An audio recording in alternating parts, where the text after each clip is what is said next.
ya jemrem kokwenkan wo party headquarters na kwaje ho fans e wo honom Nyankopɔn wote nanim emfa nkyerɛw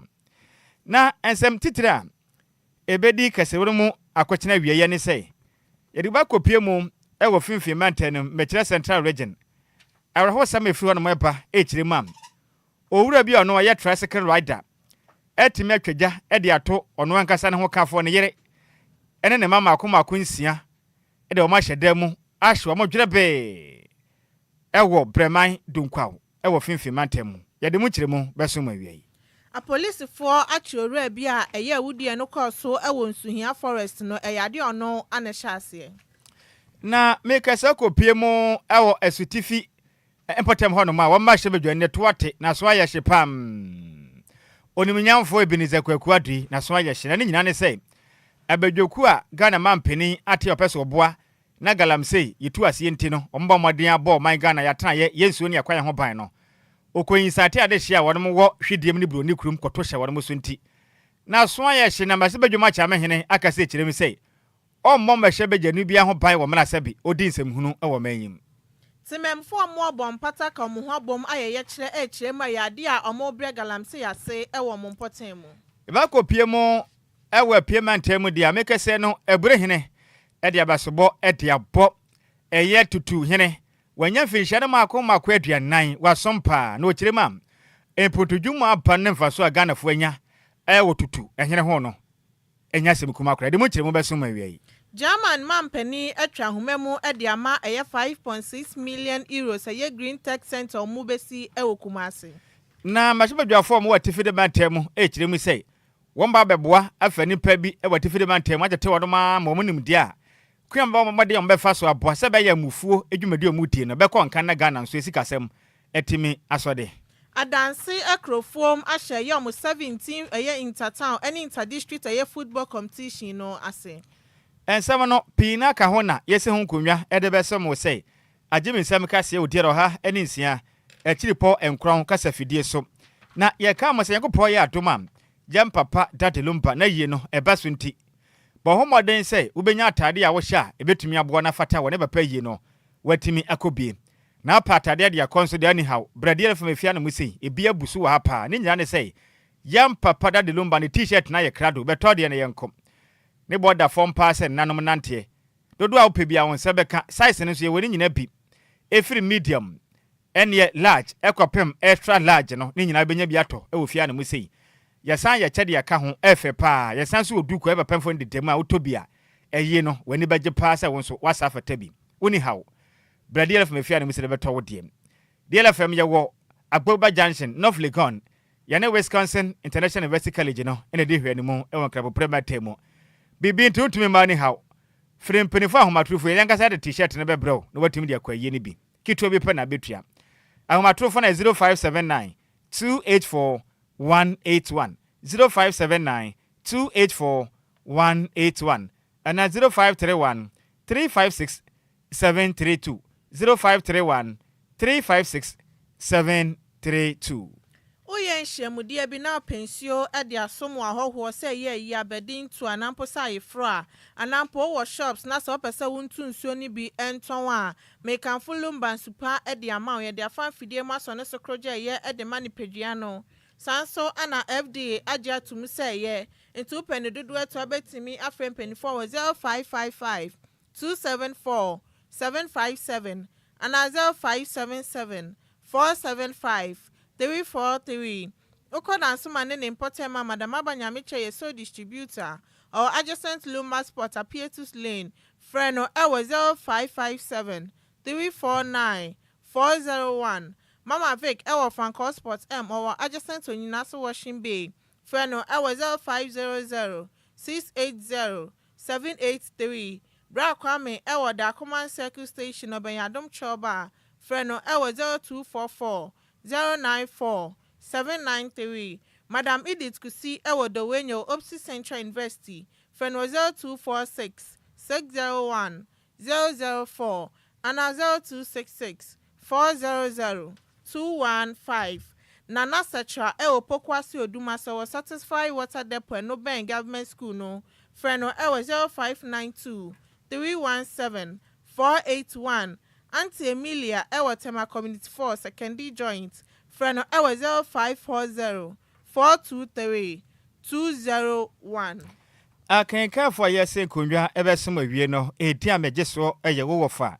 Nhyiraba Kwadwo Sammy bi mene Adjoa Agyei Sikapa ye dan ye ho ye ba ye de kasebo no echiri mankasa beso no kokofu sewa wo si DL kasebo no eye de nya sekutu sebam enya de ni bia sekutu sebam ye mwachigo sekutu sebam midian kokofu sewa sekutu sebam DL kasebo de hinta no no de pa hontoma DL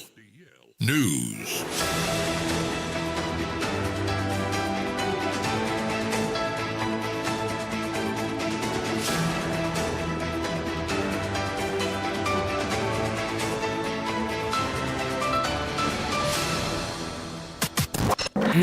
It's official. DLFM 106.9.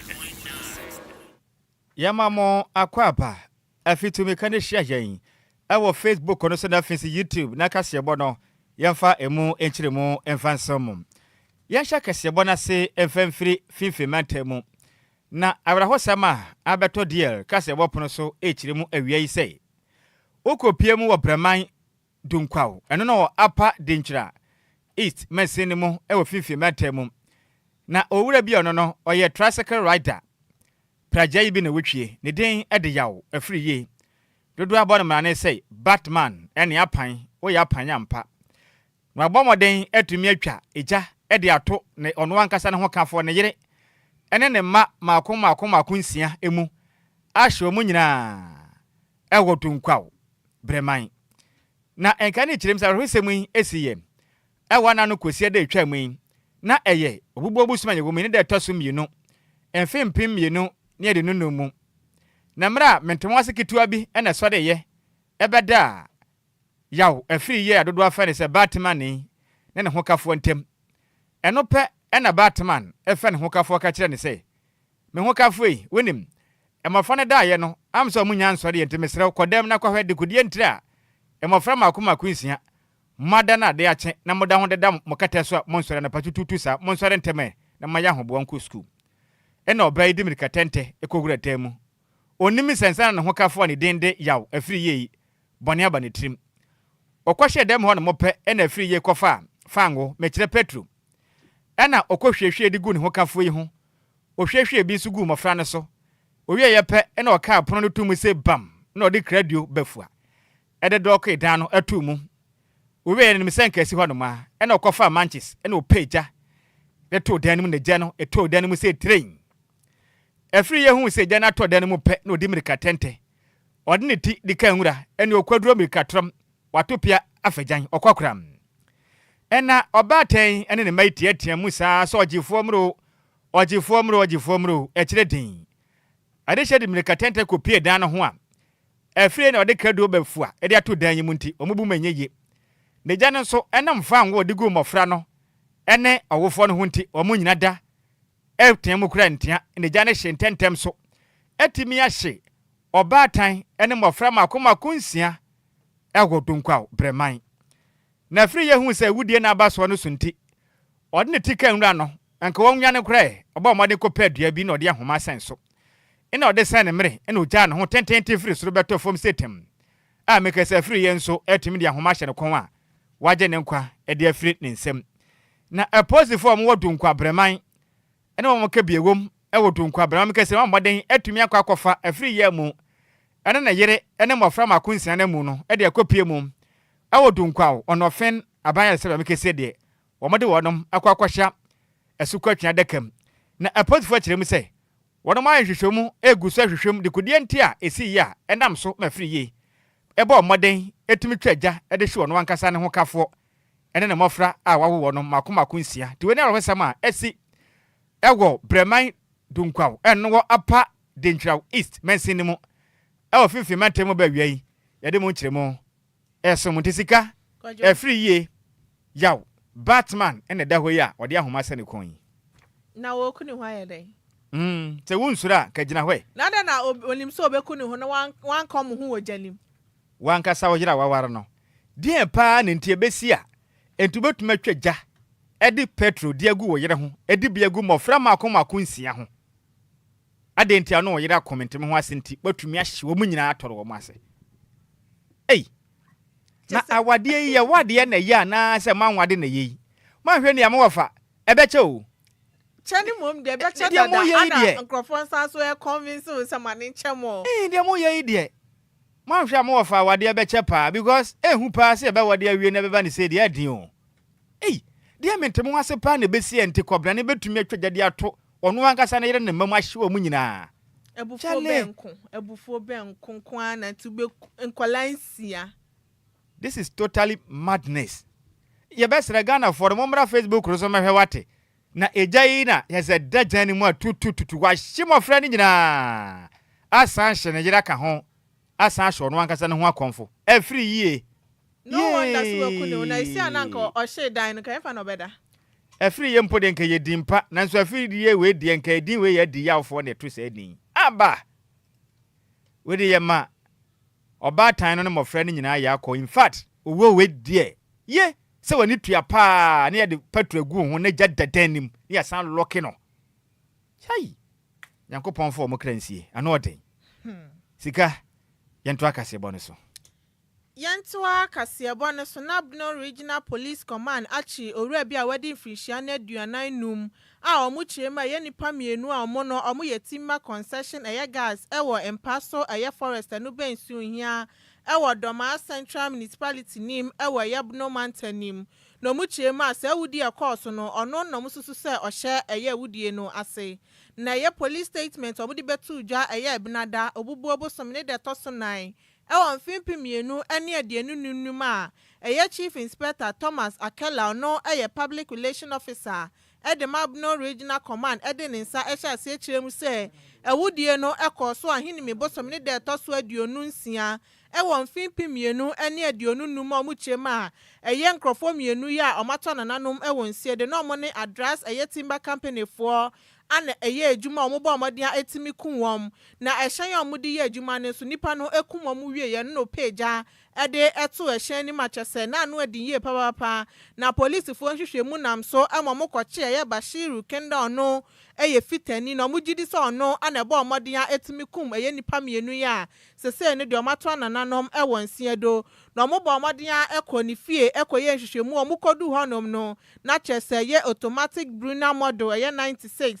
ananai eye millimeter scale eye piston so a oma load eye 3 rounds of eye 7.65 millimeters eye ammunition and so ewo honum sanso ana mobile phones and 9 in cranten so egu honum match as a bansri ni na egu ho a omususu se sane niema no etie na chese ono a ana bo omodin a wetimidi sa ewu sei na sese ni do mo de na kwa police fo akache omo bo modi ahese hwehwemu betimi akoso sanso ana enche omo de no bekwa akodan eye asem di bia na chese asem no omatimi aka na Yabno Regional Police Command ede abeto tememfo ni na anim se ombebo modin a hwese atentene ne betimi akoso ne awudi awodu akoso ewo man ni mu no etuo ebetimi etwanti sene esem ni tie bia no eyade ombebo modin a ede aba beto tememfo na anim so so no ombebo modin a hwese hwehwemu ebetimi akoso enti akwade akra kire de ko na egugu Facebook no so won we nkrante ka ho 9th ebi wom bansiri wom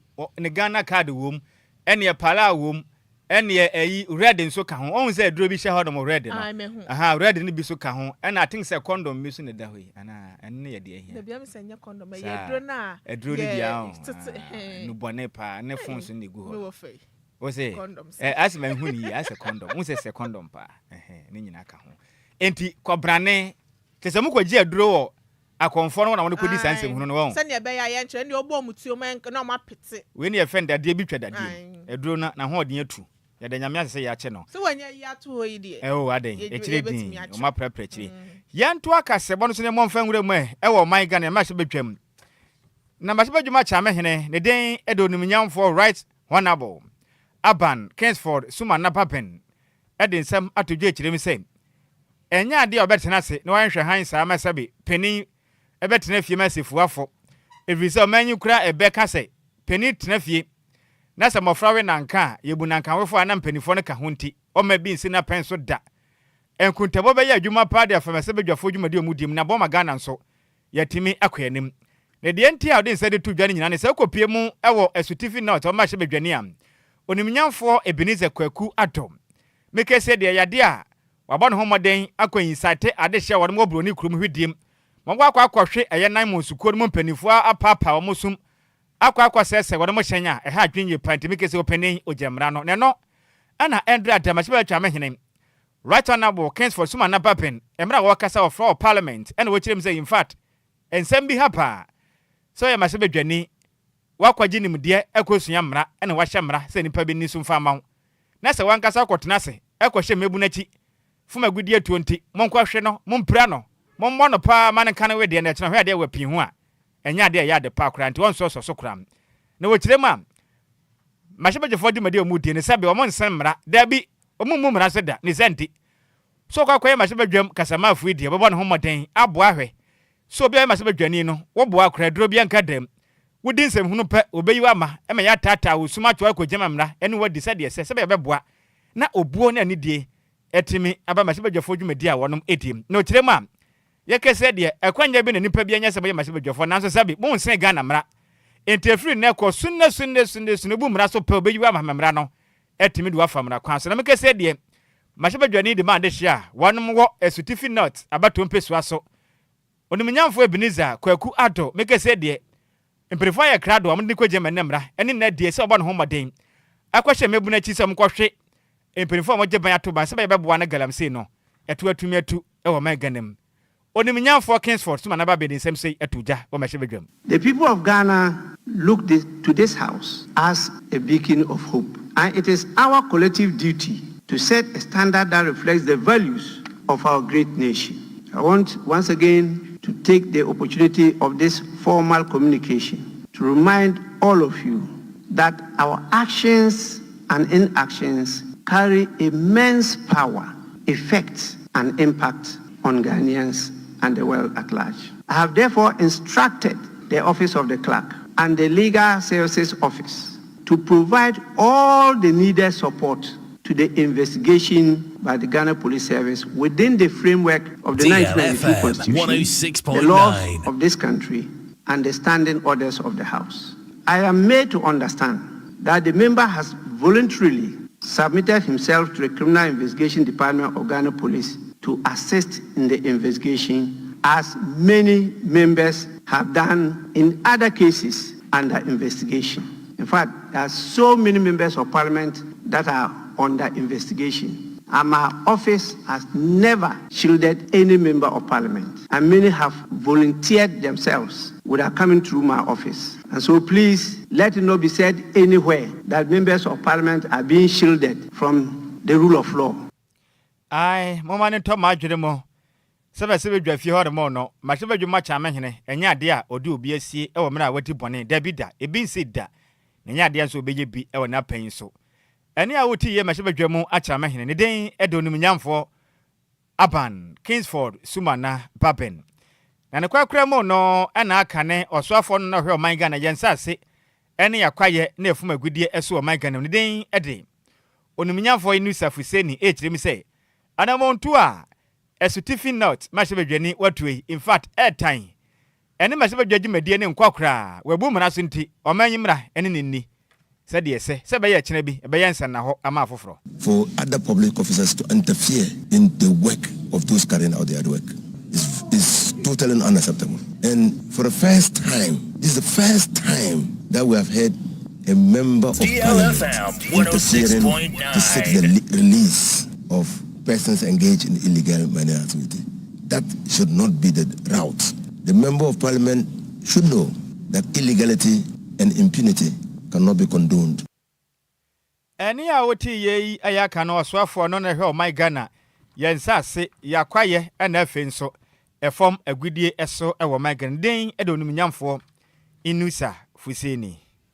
Yantua kasiebone so na timemfo mo bompata ye traditional area no e de nsema betuja echemu se omo mpesa galamse bia bekoso e wo masase ne so nti obi biara wa ya na agi so betu galamse ni de onto na agi mesanse nya de omepene ama galamse etu no etimi akoso esanse galamse nya isusanso bone pa e wo matena ye sanso na ebo musika sem ne omapomudin ho sem a chese enkoye esa galamse ni ntina nya de ometena honom ama galamse hu niema ni na etimi akoso e wo mompota mu bio na bra mo ye che na omudi tudwa na omu chemu se e ya de omanya ne ntese ye BB Brothers Limited for my Agyei so mo sa be she galamse na sibio na emom enya de a omo bepene na mo ne nsamtwefo etwetwe nkomo na Joseph Ban edi tudwa na ochemu se omo ho na beto omakunya se ya de a eye BB Brothers Limited for mo won kran ayo Agyei so mo ne nkrofo bi e ka bom asa abetu galamse e wo bon pata ne mpotemu na mu chema enya de omepene so ama na akoso sasa adwe na omafa no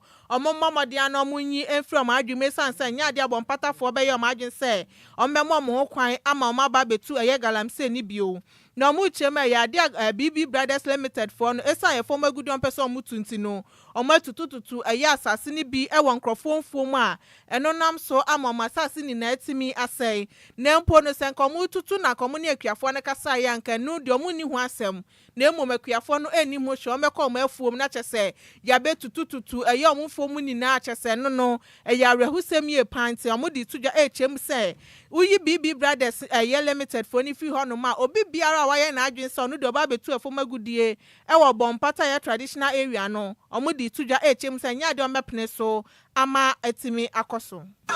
Our position is based on the serious environmental, social, economic, and health consequences that mining activities have caused in other parts of the country. We will not allow our land.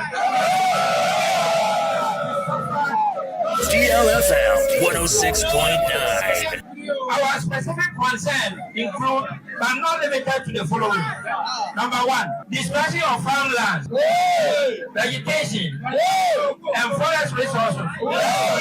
our livelihood and our economy. Number two, pollution of rivers, streams, and water bodies, which serve as the main source of drinking water for our people and neighboring communities. Number three, increase in social problems, including school dropouts, prostitution, insecurity, and the breakdown of social orders. Number four, rising cases of sickness and health complications. DLFM 106.9. Eni ya uti ye eye Joseph Ban ono ejina mu edematimemfo mo bompata traditional area anokasa ye ochemu senya de ombepene so ama efom agudie tu bia timi akoso ewo mompotan mu na enu achi ana spokesperson edema eye BB Brothers Limited eye Eric Ampoma edituja echemu se eya etu omkotutu ye ewo ye nkrofofo mu amanka nche akuafo no eya de omanu omu hu ye papa sanse no mahu ni se de omu ye no enya de omu ye ni ye me to konya we so na afọ no yes so because omo a eji animu ebe ye prospecting no obetimi ayi so ade no e wo sa kwan so na ti on se on jimi nko obi ala so bra on in pomisan galamse ede how we banana every DLFM 106.9. DLFM 106.9. Eni ya uti ye eye Eric Ampoma no eye kasamafo edema BB Brothers Limited. Yantua kasiebo no so na yemfiri bompata ne afia ne fanchire mum ewo epiement mu na mekese no ebrihine Nana otubo jan kwasi aka ne ho ade aboma ene ade hye a wonom go tutu etimi akwakudi eya afahye soronko ene ye tutu akuapem wonom afahye ohwima afahye no ene akiri nso eye nana apia intia otose ne ono ne ye tutu hene wadi mfinhye no mako aduanan 40 years a wasomsom panti wombo wadi ko bodwa data ewo tutu a omatumi akoba na baso na ebrehine na na kasa ana wochire misem wo hwe ohene pon no ena da tutukuro na no am na apia intia otoso nan wabon humodin papa menne mekese no ukopie mu otutu akuapem ne mpotema ahinsia hu sensem akono keke efo akono pa eno achi nso wada akane honhomadi ewo mfinhia aduanan a wode asom so ohenepon ewo tutu akonwa no so ne senti empenefo se be ku din ho fatana na fatana kono nti obona baso yipam na nana apia inti autoso nan no watumi asom saa so ohenepopwa edema okuapemman asompa bodwumaden ede mpuntuo pa bampotem ho no ma esafata wani ensasa ye ka kire okra ema man Ghana nyinada anya mu chafa ema okuapem na matran konwanso ensa ka bia in fact ekonka ne yipam na mekese wanya mfinhia no mako aduanan 40 years ene wadie na tutu ohwim afahya ne nso afi wedi na na kwahia in fact abasobo ne konka yipam na na di mfinhia aduanan so na akuapemman enso edi wonom afahya eyo ohwim afahya no na semtitira na da akuapemman wonom afahya ena afi so na mfinhia aduanan ya wadie no ho no na eyem building on the past, shaping the future, all hands on decks. Na edaso. Na ebrehine a onu kra nso eye okuapem adontehene echirema. Okuapem man titiriu ne tutu man. Omani ajepa every say. Nana apia inti otoso nan waboa pam. Okuapem wo tutu ne mpotema. Omani ajapade ade ho no mo no ayakwaye na afi nso abotan na twede aponyankopon de ma wonom. Fuma gudie muntu bi honom na so na baye wabɔ no homode in fact puntudwuma ode apa no ekonkan entina na wonkwa so piao akane homa wode na die ne yade a ekonkan finhia aduanan de in fact wasonsompa na no kura se na yotetere ne ndim edimadwuma de ekɔ na otubo gyan kwasi atoso mienu echirema ogina okuapem hanyene ɔse ade ayo kwasi akufua ɔtoso miensa ɛbɔ no homode de abaso bakase pa edematutu hene se wasom ne man finhia makoma kuaduanan yakopon ko nhira so a onhira no yakopon nhira ne pa na omba ne ho ba ma no enyini kire ne nkwanfie se wasom so mpa ahiniei a obedi ye no manso bi amada waboa pa mene okuapem ne potem empuntu abante twede ampa yakopon ko nhira so a onhira ne pam na otubo gyan kwasi otoso emienu mekesei ono so wasom saa se ebrehine emfinhia ne makoma aduasanson 37 years ukopie mu ewabri na nanamatren konwa no so a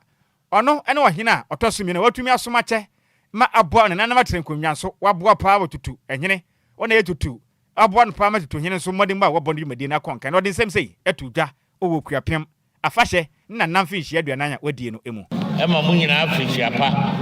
yebesere nyame se oma yenya hoden ne yentrase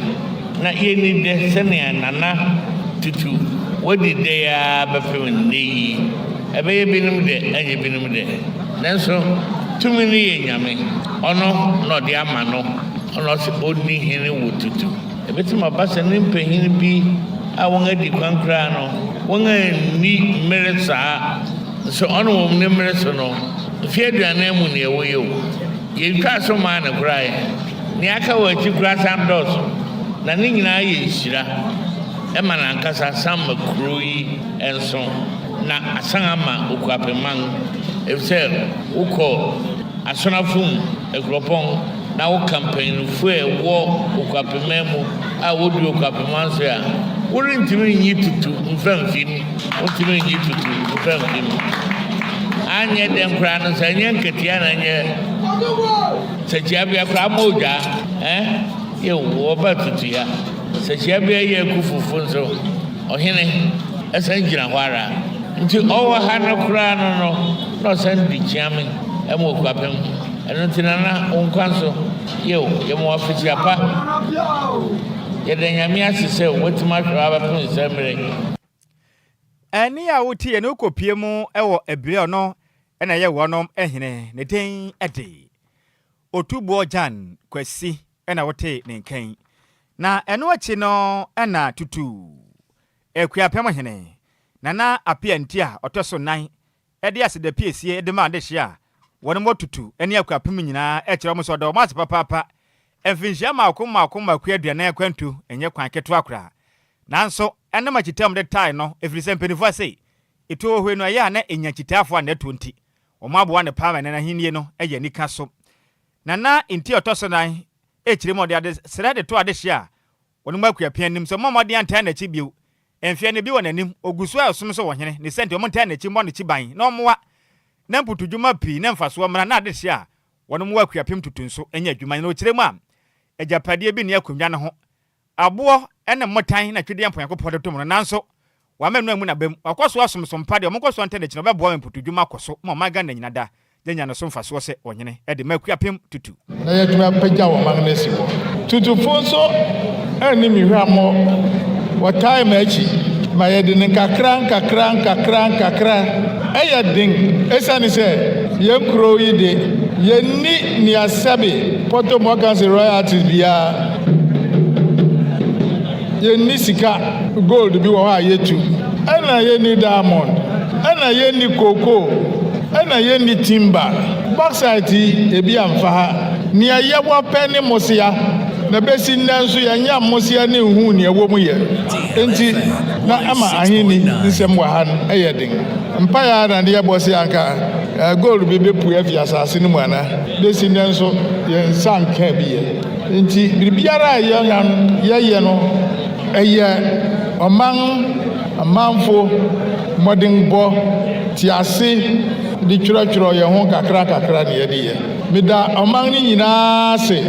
meda mofra ne mpanyin ne nyinaa se wɔ mmoa a wɔn ayɛ yɛn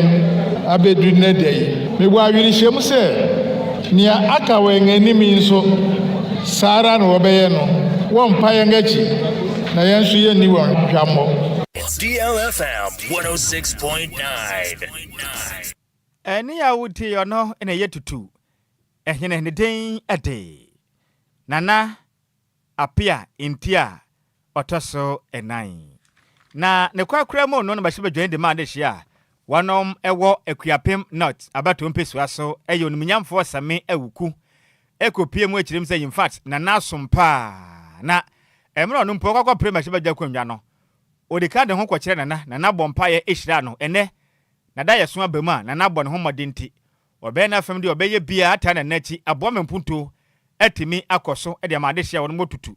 afi nso yakopɔ ya adom na osom wie se ma hye bedwani so obɛba na aka cha bɛboa na pa mempunto de ebi akoso ewe akuapem enne potem emra mi si wo se mekɔ na hye bedwani me ba ho o ka kyerɛ mi se menko na ho na me ba kane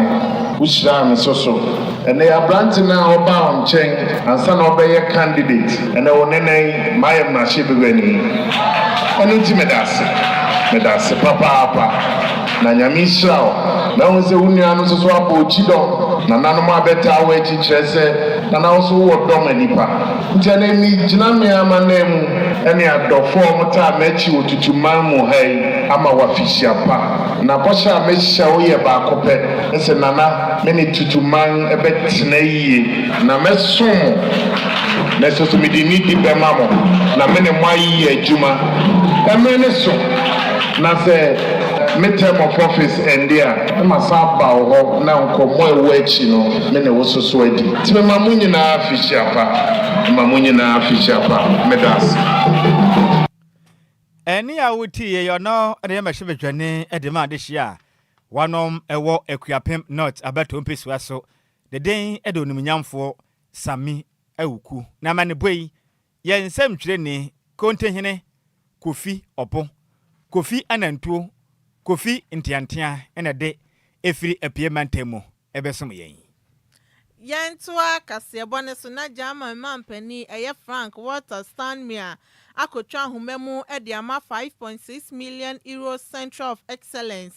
edema eye green technology no ekoso ewo Kumasi Technical Institute na ye project yi eka Ghana for technical and vocational education ene eye training etwanitia efrane TVET no eye transformation agenda omopese omonye na saa dwumade we ebebo amansakraye sanso na hwehwemu ene practical training etimi akoso ewo eye renewable energy and sustainable eye technologies nim na abro omokasa ewo dwumade nim ana eye osoafo na hwe adesua ho sem wo man Ghana eye Haruna Idrisu edi tuja na ochemu se san hyehyeye efa ye aban research agenda ompese omonye na omombo amebu na omuni eye dwuma bia di se ne be ye ombebo anom de omefa ntetie mu na omso atimi asua bibia dachi bi na betimi abo anom so nsa etimi akoma no no chema ya di aban ebo ne homodin ahese ye TVET policy no impuntuo ebetimi abem sanso anamo hese ombete ye TVET fan e di abo ye technical any vocational institutes eno ewo eye omanyimu. On behalf of the government and people of Ghana to thank Excellency President Sammy for being physically present to cut short for the commencement of work of the Center of Excellence for Green Technologies at the Kumasi Institute of Technology. We are profoundly grateful. What is it that he has done today is contributing to improving livelihoods and contributing significantly to addressing unemployment and particularly youth unemployment. As part of President Mahama Reset Agenda, Excellency Samaya, we are focusing on developing a TVET policy and establishing a TVET fund to support the skills training of young people in order that they can make meaningful contribution to our national development effort. So we take today in pride that shared opportunity, mutual cooperation between Ghana and Germany has already yielded some dividends of over 40,000 persons trained arising out of it. And I'm happy to be working with my colleague now on a new initiative of digitalizing our education system using German technology, focusing primarily on kindergarten and junior high school and their use of technology. So on behalf of President Mahama and on my own behalf, accept our gratitude. DLFM 106.9. Eni ya utiye eyo swafo na hwa adesua ho nsem ewo manga na ye Haruna Idrisu. Nenu achi ana director edema CTVET eye Dr. Zagaria eye Sulemana. Edi tuja na oche musaya facilities yi eye ade technical student omo mantemo sanso ana Ghana fana babiano eye ade omenya so emfaso. This structure, as you see here, once the sword is cut, it will start. We have just about 2 weeks to finish the award of the contract, and the contractor is ready to commence work as soon as the contract is awarded. We have students from this institute who will be benefiting from this, but there are other technical schools in the region who will have access to this facility for training. They will have access to have practical hands-on training on the green technology. DLFM 106.9. Eni ya utiye eye Dr. Zakaria Sulemano no eye director edema CTVET. We are yenyina we na yenkeka matwire ni bi emfansomo awia yi na yenko Facebook no eso na me wofa ase piaga de aba na o say in fact galam say de ha adwon etete ye pa nte ye besre na aban kwaso ankonkoden na ontu ase maye na ye bere pam Samsona bibi kaswa de aba ono so kire se kasebo no emu oda yie pa de frika so de aka de ejewa okakan o party atena ye na Barbara Kranten o so hwe live e de free Kumase Asante Mantemu na okwampa Williams ene wo se ede na ekoso no se nipa de sani etumetwaja e de ato ono ane yere ene ne mofre mu ahye wonom Krachi ni tri oye widini pa o ni tri mu eden pa o jama sabi na nusu bire no jama na adwene ho atochema ene wo ye saadi so no so mo hyi ni bie senior se sia de wono wadi kan kunu ho ntimi nim se wo mo hyi ni funu ne de a na mu no mo hyi de a o se o de dada wili asenso ba inside ashaman ene o de ba ye na Sweet Elizabeth as usual me wo fa se. Now I say good afternoon, my uncle Sam. Ene medo sikapa na medie undo mi won. Sa Sweet Elizabeth wa ka krebi ju be kan o message. Udo sika medie undo me mate. Yes ne sa na tie. I say this man is so wicked. Oye nipa within nipa. Oso ntumi kura nya esun. We sun sa. Pa se wo yire pa ne wo ma. Watumi ahwie fangu fu ade agu mu ahye won. Nipa bonfo abagana. Ohwe life edi free Lebanon. Sweet Betty ni no de baye na kwakwa mu akwan de wanka hweo. Wasu sa na owie no de mpaibo aka ho. Na ne yemu asan hye no. Emojis nkwa no de baye. Kwakwa mu akon mete wo ha onase. Ni nyina ya wudi sema ya wa free ye. Right there ya ahusu. Na Barbara Kranten say dia omu ye de wafa Yan wade o. Awade pa de den. Abba ene obetia ne shegelege. Ye wale aye den. Yan wale nya den. Shegelego. Eno na be kosu krom ha. Pa sabe ye nya boni bia na ma wade na mentem wase kakra ba. Na watumi apagya de ahye me se de. Kame kwa wale aye den ti babala kranten. Ye na musini oto nkra wa sentiment edo som de kase ebo. Wase de akra ye dia wade no wa prepare kire sunne. Sika de me bi one de.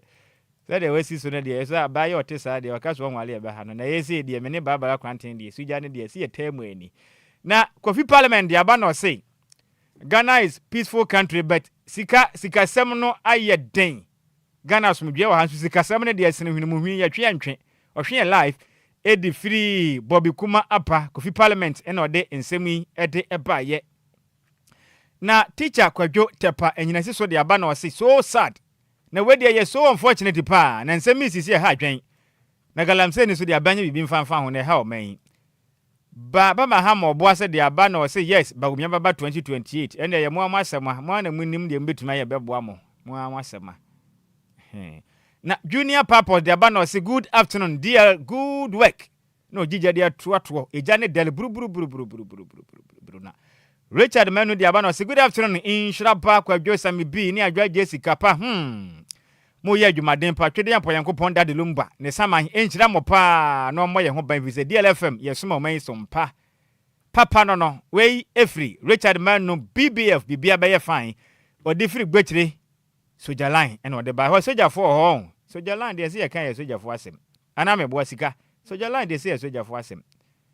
soja line ye soja for asem pa entika se bo ne gina we su de asi na ya prepare chire na Adjoa Sikapa na pamfa betena se na san ye be kɔ no empenifo ase abobi de agakwa yenya ne kwanti me wofa ase babala kranten kuma ase se wo se yen wade wo enie shegelege yeso wo nickname no shegelege yen wade me bia no wadi me ka shegelege awonye so no shegelege yen wade me bia no wadi na mra ne no umra ne asai bidi agolo basa aya unje ti biso aya munhwe TV so na ye na ya nwade ye ne ye di agro basa kase boni ye bunukom se pon emuse mufo ne ye maze meberantwi oba ho fedua de tim se sekira homa na ni abadagedeja tintim se wie ne se mu ede esem yen ahwiei senior man Mr Frank Jerry dodo abonam na ne say champion tere de ekopiem go Facebook and afins yitima kase bono winya bi ehweye Sansina DJ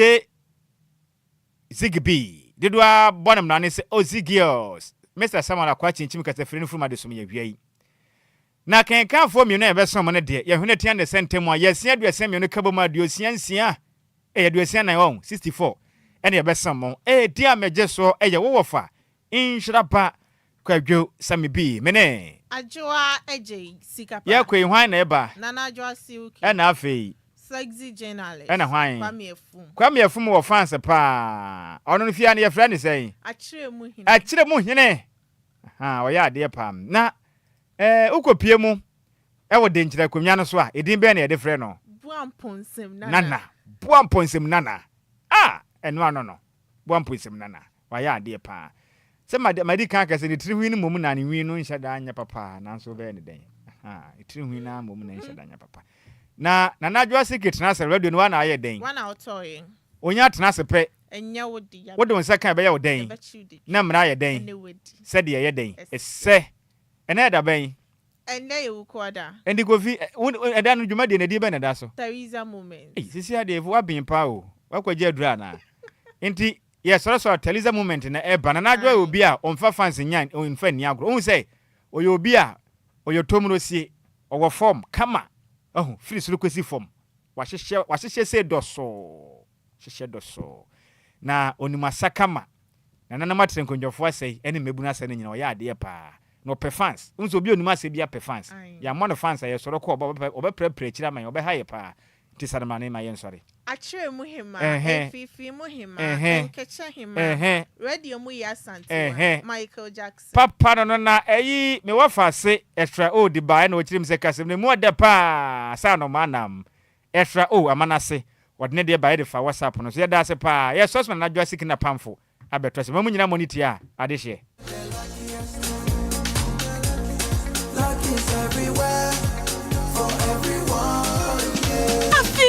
Day. Mentinka kekeo, minimankasa. If you say the luckiest season 3 asayaba. Afe mami chew ekwan a obefa so nye wo ticket but star 712 hash na di ehihye no so to wo ticket ana se ko internet no so na bo the luckiestafrica.com se bia me community ticket no so na you lucky number Ubetumi nso ama system na eyibi ama chere ahia wo pese wutua every 1 Ghana cedi posi 5000 Ghana cedi Ubetumi mpo ato ticket no ama obi foforo ye obi hero wo pese wutua enye den kra sa wo Ghana for mobile money tua na sa wo amanone dia for bank card tua ticket baako ebo sika no ho empay ahanum 500 times we ye massa ye pay there will community de benyanso betimi aye emoho edu 10 times inti yen kambom na yen lucky na luck babia shawo ho so enye ma wona wondi infiedu watching luckiest jumedie yi enele imrata chire wo Caritas lottery platform no so the luckiest luck is everywhere for everyone, yeah. The luckiest. Luck is everywhere for everyone, yeah. What do you do when you need some money? You go free hustle, you go pray, but you need